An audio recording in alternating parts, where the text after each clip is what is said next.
Hello students, uh, in the previous class we have discussed about the equilibrium constants for the homogeneous systems, right? Okay, homogeneous systems, right? And now in the today's class or in the lecture we are going to talk about the equilibrium constant, the same equilibrium constant for the heterogeneous systems. Okay, so what is this homogeneous and heterogeneous? We have discussed in the previous lectures, right? Okay, so what is the homogeneous is nothing but in a reaction, if all the reactants and products are in the same phase, reactants and products are in the same phase. Okay, that means if you assume it is in the gaseous phase and the product is also in the gaseous phase. Okay, so that means in a reaction, if the reactants and products both are in the same phase, then you can say that it is a homogeneous. Okay, homogeneous system, right? Okay, so not only the gas phase, sometimes the reactants may be a solid, and now here reactant and product all are in the solid phase. Okay, so now you can say this is also a homogeneous system. Not only the solids, even the reactants, sometimes they may be a liquid, and at the same time the products also should be in the form of liquid. Okay, then only you can also call it as a homogeneous system. Okay, but what is the heterogeneous system? What is the heterogeneous system? Is that here in a chemical reaction, if the reactants and products are not in the same phase, okay, that means sometimes what will happen, there may be a chance the reactant is in the gaseous phase and the product is in the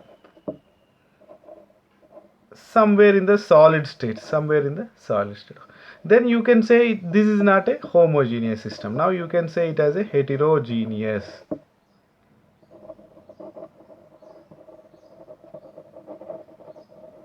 Not only the variation between the products and reactants, sometimes what will happen, some reactants like calcium carbonate, you consider this reaction, this is a solid, and on decomposition it gives the calcium oxide, it is a solid, plus carbon dioxide, it is a gas. Okay, so look at here the reactant, one reactant is a solid, and in the product one is a solid and another one is a gas.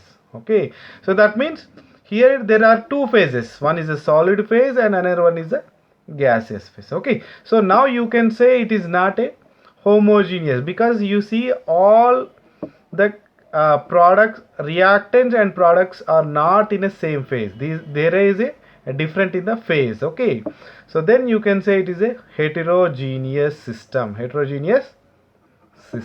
Okay, now you understood clearly, right? Okay, and but come to here, just one point I want to say, most of the reactions you can see this kind of gaseous phase and a liquid state, but very rare you come across these solid reactions. Okay, these are very rare. That means in a chemical reactions, here all the reactants and products are in the solid state. Okay, so these kind of reaction, this solid state, all the reactants and products are in a solid state, right here. Okay, solid phase, right? These kind of reactions are very rare. Okay, so that mostly you cannot see these kind of reactions. Okay, so you can see only either this kind of reactions or this kind of reactions are in the mixed state, okay, right? And there is a one more thing, instead of the liquid, some cases in some states they'll write it as aqueous, reactant is in the aqueous phase, and in some cases they'll write that reactant is in the liquid, pure liquid. Okay, so if they mention the L, then you can say that is a pure liquid, pure liquid state. Okay, and in some cases if they mention the aqueous, so that means aqueous, you know that what is that, the water. Here water is a solvent and something is there inside to this, or means some reactants, you assume that sodium chloride is there in the water. Okay, so sodium chloride is there in the water means you can say that sodium chloride aqueous solution, sodium chloride aqueous solution. So there you will write like this, sodium chloride aqueous. So don't confuse, sir. So generally the sodium chloride is a solid, but why they are writing the AQ? AQ is nothing but aqueous. That means that sodium chloride is present in the water, present in the water. Okay, and sometimes they'll write the H2O liquid. You know that H2O is a liquid and it is a pure. Okay, so it is not an aqueous state. Now you should not call it as a aqueous. You should not call this, because here it is a pure water, here it is a pure water. Okay, but here they will write like this, aqueous. That means something, the sodium chloride is present in the water, so that they mentioned it as a aqueous, they mentioned it as a aqueous. Okay, why I am telling all these things is that next you will see these kind of reactions only, so that you have to be aware why they are mentioning the only L, why they are mentioning only the AQ, and why they are mentioning only the Z gaseous states. Okay, right, now we can go back to the class, right? Okay, so up to now you are all clear, right? Okay, so now what is the difference, how the equilibrium constant we can write for the heterogeneous systems, okay. So here one important things we need to understand, few points are there that you have to understand before writing that equilibrium constant. Okay, so what are the points is that, just I am going to read. In the heterogeneous equilibria often involves pure solids or liquids. Okay, you know that generally in the heterogeneous systems it mix up the gaseous phase, solid phase and liquid phases. Okay, but in that also some solids are very pure and liquids also very pure. That means you are taking the water is a very pure, but same thing if you take the sodium chloride solution, sodium chloride is in the water, is that water is pure? No. Now there, that is a sodium chloride aqueous solution. Okay, so that means in some cases you can see across the chemical reactions pure solids and pure liquids. Okay, and in that cases the molar concentrations of pure solids and liquids has to take as a constant, has to take it as a constant. That means it is a independent of the amount present in the solution. Okay, very simple. What I am going to say is that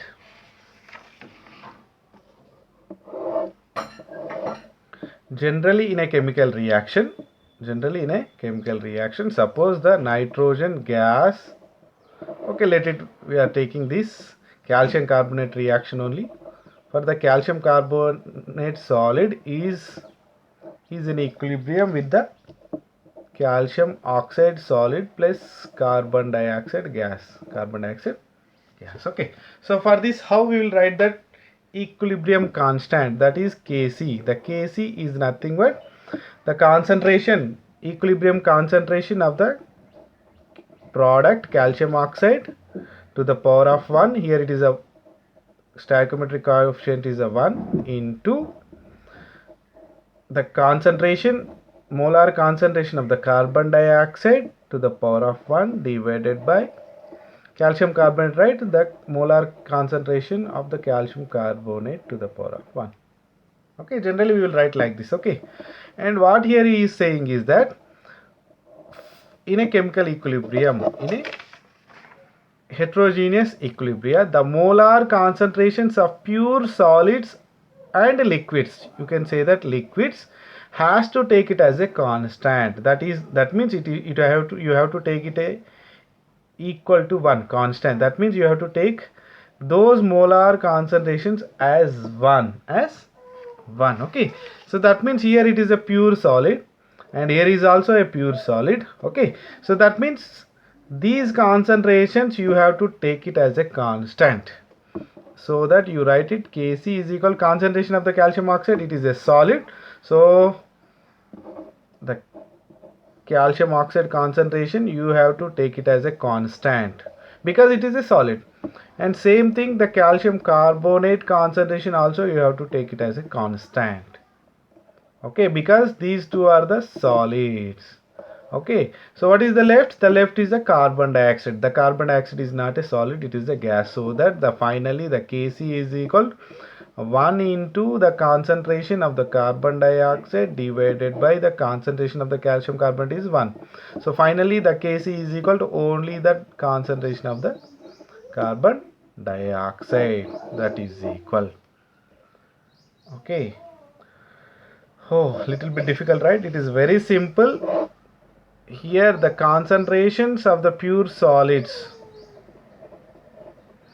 and the concentration of the pure liquids, you have to take it as a constant, that is equal, you have to take it as a 1. Then what it can vary is that the concentration of the gas and the concentrations of the aqueous solutions can vary. So that means you should not take it as a 1. So that means the Kc depends, Kc and Kp both depends on these gas concentrations and aqueous concentration, and it cannot depends on the solid and liquid concentrations. Okay, just for your understanding very clearly. Okay, why it is means you can learn later, or if you have any doubts, please you can chat with me, I will explain, don't worry. Okay, yes, here you see that, in other words, what I am saying again, same thing. If a substance X is involved, then X solid and X liquids are constant. In other words, contrary to this, X gas and X aqueous will vary as the amount of X in a given volume varies. So that means X gas and X aqueous can vary, and X solid and X liquid both should be a constant. Both should be in a constant because they cannot vary. Those are very pure, so they cannot vary in the reaction. Okay, that is the reason why they keep it as a constant. They keep it as a constant. Okay, so let us see here.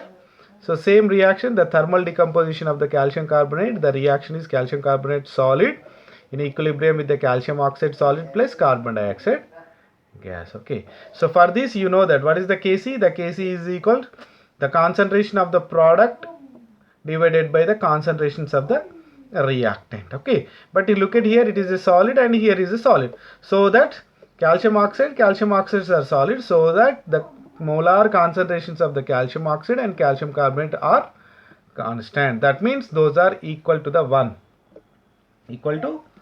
Okay, so then if that is equal to 1, then the equilibrium constant is equal to obviously the concentration of the carbon dioxide, or else you can also write it another words, Kp is equal to partial pressure of the carbon dioxide, because carbon dioxide is a gas. So generally for the gases we will express in terms of the partial pressures, not in terms of the molar concentration. అవునా కదా, గ్యాసెస్కి ఎప్పుడు కూడా partial ప్రెషర్స్లోనే మనం mention చేస్తుంటాం అన్నమాట, కాన్సన్ట్రేషన్స్లో మనం mention చేయము. ఎందుకనంటే గ్యాసెస్కి pressures more important than the concentrations. Okay, very good. Now look at here. Here you can write that, here Kc, you can write it as a Kc is equal to Kp, because here it is only depending on the carbon dioxide concentration. You can write it as a Kc is equal to Kp here. Okay, next go to the another example. What is that example? The nickel solid on reaction with the 4 moles of carbon monoxide gas, and it is in equilibrium with the nickel tetracarbonyl gas. Okay, so here you look at here, the equilibrium constant is written. How you can write it as? That is equal Kc is equal to, directly I am writing here, you have to ignore the solids. Direct గా మీరు రాసేటప్పుడే solids ఉంటాయి, pure liquid solids ఏవైతే ఉంటాయో వాటిని ignore చేసేయండి. ఎందుకంటే you know that the concentration of the nickel if it is a pure solid that is equal to 1. Okay. So కాబట్టి మీరు దీన్ని ఈజీగా ఇగ్నోర్ చేయొచ్చు అన్నమాట. Okay. So write it as a KC is equal what is that product? It is in the gaseous phase. So that take this concentration nickel tetracarbonyl divided by, here it is a solid, so it is equal to 1, and carbon monoxide. So that carbon monoxide to the power of stoichiometric coefficient. Okay. So this is the equilibrium constant. Now what about the Kp? You know that Kp is equal to Kc into RT to the power of delta n.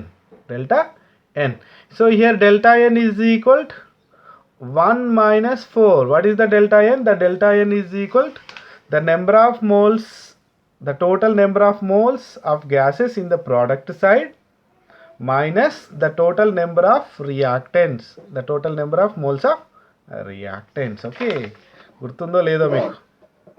The delta n is equal to total number of moles of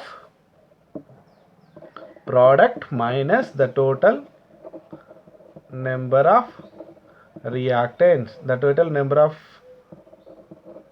moles of reactants. And again here is a gaseous state, and in the mostly those are the, so not the gaseous state, you take it. Okay, so here look at here, yeah, here is also you have to ignore the solids and pure liquids. Okay, here you see the delta n is equal to total number of moles of product. How many moles is there? Here it is only 1 mole, so that 1 minus the total number of moles of reactants, that is in, okay, only in the gaseous state. You should not consider the nickel. Okay, so here is a 1 minus 4, that is equal to minus 3, so that delta n is equal to minus 3, so that Kp is equal to Kc into RT to the power of minus 3. Okay, right, very good. And come to the another example, the silver oxide solid on reaction with the 2 moles of HNO3 nitric acid aqueous. Aqueous ante meaning enti? This HNO3 is present in the water.